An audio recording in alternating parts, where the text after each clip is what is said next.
What you are looking at here is a classic of tomorrow. This is the Porsche Panamera.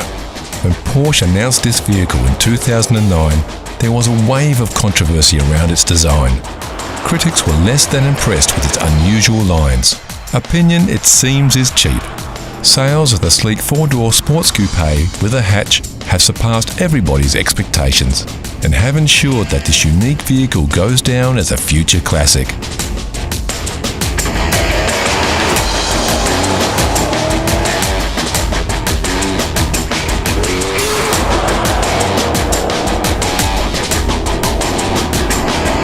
So why is a four-door hatch so popular? Well, it's a Porsche for a start, and when it comes to aspirational purchases, Porsches are often at the top of the list. Then of course there is the sell factor. The key, we think, to this sports car success is its practicality. We are guessing most Porsche buyers are males over 40. Therefore they often have wives and kids. So what kind of sports car can a family man really buy without looking selfish? Here it is, the Porsche Panamera, today's classic of tomorrow. And why is it a classic of tomorrow? It seems every Porsche becomes a classic. So on this one, we're just going with the flow.